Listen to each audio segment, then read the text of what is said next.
Hello, I'm R.A. Spratt, and I want to welcome people joining us this week on the Yoto podcast platform.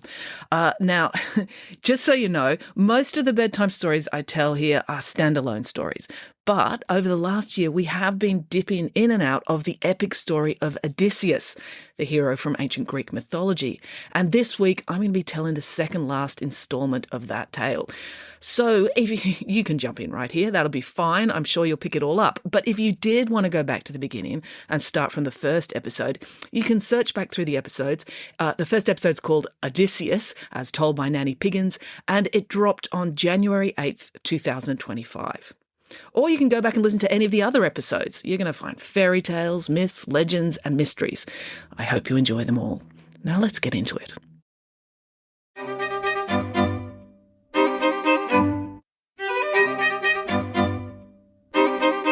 Hello and welcome to Bedtime Stories with me, R.A. Spratt.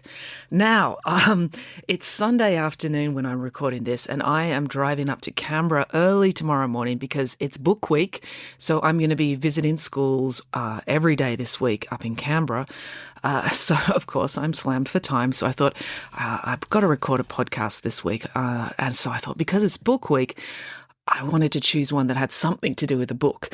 And so this Nanny Piggins story came to mind. So I'm going to read to you now from chapter 10 in Nanny Piggins and the Runaway Lion. And the story is called Nanny Piggins and the Ominous Sounds. Here we go. Nanny Piggins was not having a good day. Now, Nanny Piggins had a much higher ratio of good days to bad days than most ordinary people. But even she, occasionally, every year or two, would have a bad day, and this was one of them. It all started when she tried to get to the sweet shop before closing time. The sweet shop always shut at 12 noon on Sundays so that the man who ran it could have a nap. After all, fulfilling the sugary requirements of the town's children, and Nanny Piggins, all week was exhausting work. Nanny Piggins, Boris and the children had set out for the sweet shop in plenty of time, but characteristically they were distracted along the way. First by an ice cream van going in the opposite direction, then by the new slippery dip at the park, and then by them all going to the service station to buy a 4-litre bottle of motor oil to pour on the slippery dip because Nanny Piggins thought it was not slippery enough. As a result, when they set out for the sweet shop again, 2 hours after they'd first left the house, they were cutting it a little fine. When they rounded the corner, they were horrified to see the sweet shop man hanging the closed sign in his window and pressing the button to lower the heavy security shutter. "No!" screamed Nanny Piggins, dreading the horror of a full Sunday afternoon without chocolate. She immediately sprinted towards the shop. It was an impressive sight. The children knew their nanny could fly when she was blasted out of a cannon, but they never realised she could fly along the ground as well. If the Olympic 100-metre final had been held in the street in front of the sweet shop that afternoon, Nanny Piggins would have definitely won the gold medal. However, as she narrowed the distance between herself and the sweet shop, the security shutter narrowed the distance between itself and the ground. Fortunately, Nanny Piggins had seen many adventure movies, so she knew exactly what to do. Just as the security shutter seemed impossibly close to the pavement, she dived head first at the gap, sliding under the shutter, smashing open the shop door with her head and coming to a halt on the sweet shop floor. Unfortunately, this is where her luck ran out, for Nanny Piggins had slightly misjudged something. Whether it was the hardness of the shop door, the unslipperiness of the floor, if only the sweet shop man had kept it regularly oiled, or her own height, no one will ever know. One thing was clear, however. Nanny Piggins had not slid into the shop quite far enough. As a result, the shutter continued down and landed on her trotter. "Ow!" said Nanny Piggins. "Oh no!" said the shopkeeper, horrified to see his best customer get crunched by his security door. Said Nanny Piggins, as she bravely distracted herself from the pain by eating a handful of chocolate bars that happened to be within arm's reach. An ambulance was called, and Boris and the children rode with Nanny Piggins to the hospital.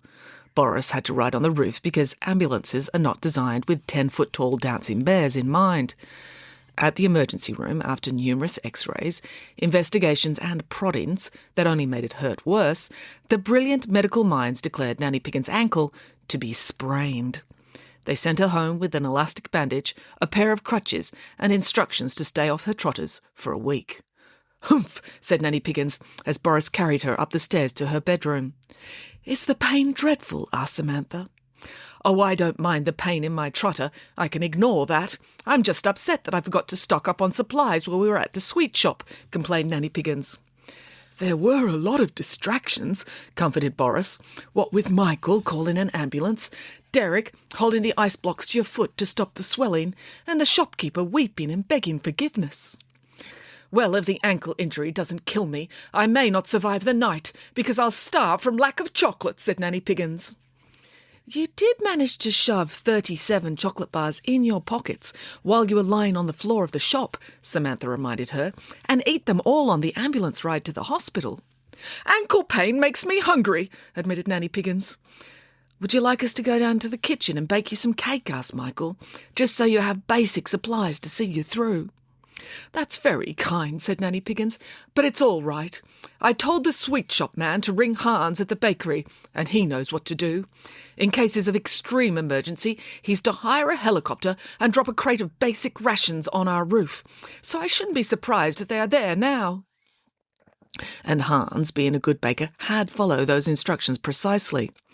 Unfortunately, the roof of the Greens' house was not 100% structurally sound, so Boris and the children actually found the huge crate of gourmet cakes sitting on top of Mr. Green's dressing table, having smashed straight through the roof and into his bedroom. Which is a lesson to us all. If you are going to have something dropped on your home from a helicopter, make sure your roof has sturdy cross beams. "Do you think your father will notice the hole?" asked Boris. "Oh, if he does, we could put some cling wrap over it and tell him it's a skylight," suggested Michael. Nanny Piggins made it through the night, but the next morning her ankle was not only swollen, it had also turned all the colours of the rainbow. So Boris helped her get settled in a cosy chair by the window with her trotter propped up on a cushion, and the children made her comfortable by putting a stack of novels within arm's reach on one side and a huge box of chocolate bars that the sweet shop man had sent over as a get-well present first thing that morning on the other. "Would you like me to bring up the television?" asked Boris. "No, that's all right," said Nanny Piggins. "I've got my binoculars, so I can watch TV through Mrs. Simpson's window. She always watches The Young and the Irritable and The Bold and the Spiteful, so I won't miss my programmes." "We've got to go to school," said Derek. "But you went last week," complained Nanny Piggins. "Only on 2 days," said Samantha. "Your school is so hypocritical," sighed Nanny Piggins. "The teachers always complain about class sizes, but when I do something to help reduce numbers by keeping you home, they complain about that too." "Boris will be here to look after you," said Samantha. "Oh, actually, I can't," said Boris. "I've been hired by the bank to teach their tellers ballet." "Why?" asked Nanny Piggins. "All they do all day is sit behind a big counter taking people's money." "Apparently, studies have shown that bank tellers are the most miserable humans on earth, so they're seeing if introducing ballet to their lives cheers them up," explained Boris. "Now I feel bad about complaining," said Nanny Piggins. "Your day is obviously going to be a lot more painful than mine. I have my novels, my chocolate, and my binoculars. True, I can't perform acrobatics or gymnastics or chase down the ice cream van, but at least I'll be having fun." So Nanny Piggins was left on her own, and she was immediately incredibly bored. She tried to ease the boredom by spying on the neighbours with her binoculars, but nobody in the street was doing anything interesting. Mr. Levenstein was doing his aerobicise workout in his living room, but Nanny Piggins had seen that many times before, and watching his chubby tummy wobble was not as funny the 27th time as it was the first. Nanny Piggins tried amusing herself with chocolate, but once she'd stuffed 24 chocolate bars in her mouth, 3 seconds' worth of entertainment, she was left wondering what she would do the other 6¾ hours of the day before the children came home. So she picked up a book. Samantha had put out a stack of her favourite kind of novels, girl detective stories. Nanny Piggins usually preferred romance, but she enjoyed any story that involved excitement, mystery, and completely underqualified amateurs making citizens' arrests, so she was soon engrossed. She avidly read as the girl detective showed up all those silly police officers with their forensic teams, legal procedures, and years of experience simply by following the clues. Nanny Piggins enjoyed the book so much she even skipped watching The Young and the Irritable, confident that Bethany would not actually tell Bridge about her secret marriage to Hutt while suffering amnesia in Nepal, at least not for another 6 episodes. So, when the children came home from school, they were surprised to find their nanny happily reading her books. In fact, Nanny Piggins was so happy that she'd only eaten 2 dozen of the 3 dozen cases of chocolate the sweet shop man had sent over, so there was something left for dinner. The next morning, Boris and the children set Nanny Piggins up in her cosy position by the window again. "Are you going to spend the day reading detective novels again, Nanny Piggins?" asked Derek. "Oh, no, I won't have time," said Nanny Piggins. "Today, I'm going to fight crime." "But the doctor said you mustn't move," protested Samantha. "I won't have to," said Nanny Piggins. "In the case of the naughty maths teacher, girl detective Tracy McWeldon was snowbound in her house, but she still solved the case simply by using deductive reasoning and tidbits of information she'd picked up while gossiping with her friends on the telephone." "I thought you'd been put off crime fighting after that trouble with Neighbourhood Watch," said Derek. "I'm willing to give it another go," said Nanny Piggins. "So do you want us to fetch the telephone?" asked Michael. "Yes, please," said Nanny Piggins. "And the telescope from your father's study. I want to be able to invade the privacy of the people down the far end of the street as well." "But what if there isn't anybody in the street committing a crime?" asked Samantha. "Ha!" said Nanny Piggins. "I thought you'd read these books. There's always someone committing a terrible crime right under your nose.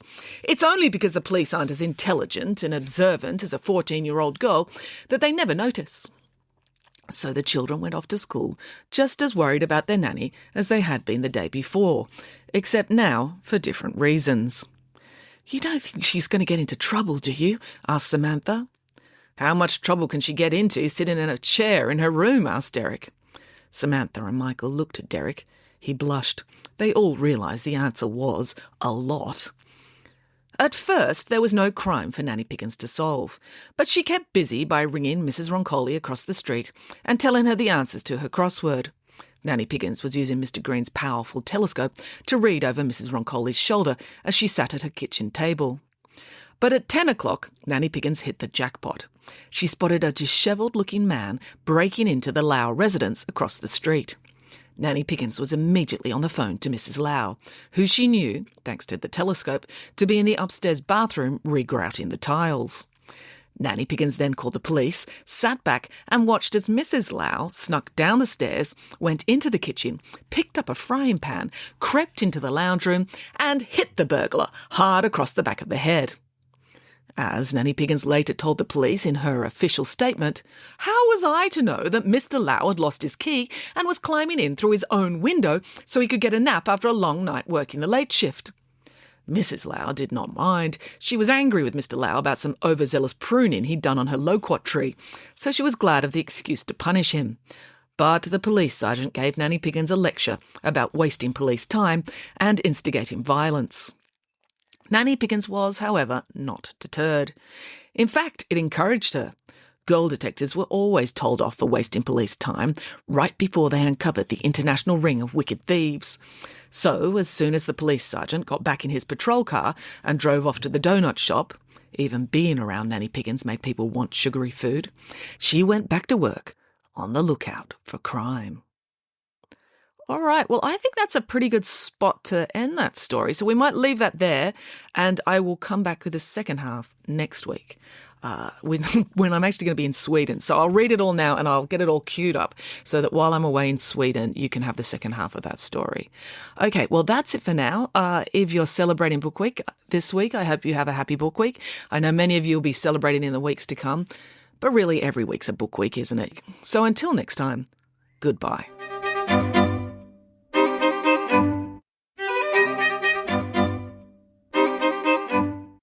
Hello Hello, it's me again. If you enjoyed listening to Bedtime Stories with R.A. Spratt, it would be really helpful if you could like, subscribe, follow, and or review the show on whatever podcast platform you're listening to now. Every little one of those digital affirmations helps, and the bigger this podcast gets, the more I can justify procrastinating from my real job to keep bringing these stories to you. Thank you.